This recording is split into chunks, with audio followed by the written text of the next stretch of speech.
Honourable Member for Cardston-Siksika.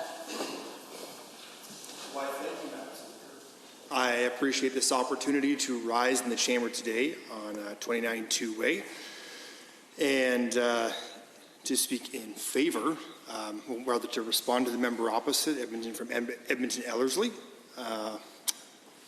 against this amendment. And I must say I am slightly disappointed when the member opposite asked for some leniency. I thought we were going to hear maybe another verse, another track from his poetry. And my disappointment was furthered when the member from Calgary-McCall started playing some music. And I thought we were going to hear a nice rendition of Jodeci or something. But I digress. We've talked a lot tonight about this amendment, and I need to speak out against it and speak in favor of Bill 8, because I do believe that Bill 8 is one that intends to protect students, keep them safe, and that is exactly what the Minister of Education has intended to do. And it should not come as a surprise, Madam Speaker, with Bill 8, given that in our policy platform, in two separate occasions that I was able to come up with very quickly, one on page 48, it says, education will be strengthened by working with parents, teachers, principals, and trustees to protect school choice, improve accountability, and deliver the best possible outcomes for our children. And on page 59, in proclaiming the Education Act of 2012 to take effect on September 1st, 2019, a UCP government will trust the hard work done by those who created the 2012 Education Act and proclaim that legislation already passed in the legislature.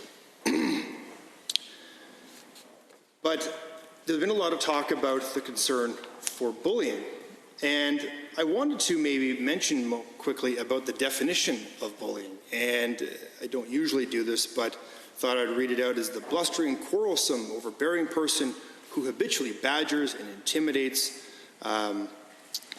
others. Oftentimes sitting in this house listening to this debate, I find that we are getting just that from members opposite.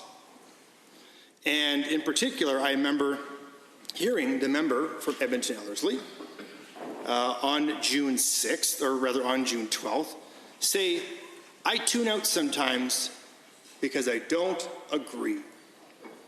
The purpose of this chamber is to represent our constituents, not to bully each other or do as the member said, because he said he goes out and knocks doors and listens to others' perspectives. Well, he's now contradicted himself. Madam Speaker, I contend that the purpose of this bill is in fact to protect children. And we have also said that students cannot disclose a student's membership in an inclusion group, as there are student privacy considerations that trump other legislation. But the members opposite have been very creative with the things that they have said.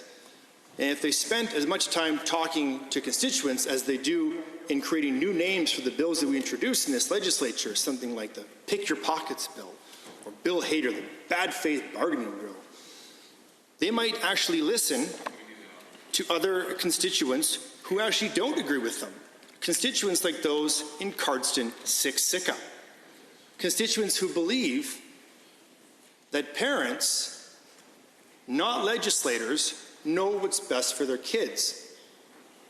Constituents that believe that our job as a government is also to pass legislation that keeps their kids safe, and kids need to feel safe in schools. That is paramount.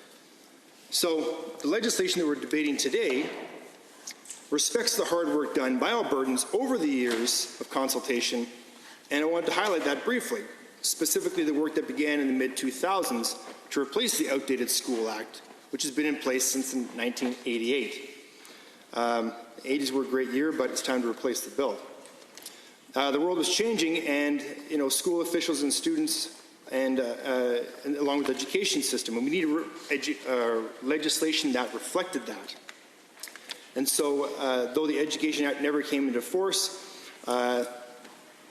after the 2015 election, it is our job to do just that, and we will proclaim the Education Act 2012 to ensure that kids are safe in schools, to ensure that they get the education that they deserve, because frankly, Madam Speaker, all kids deserve to go to school and get a world-class education in a safe environment.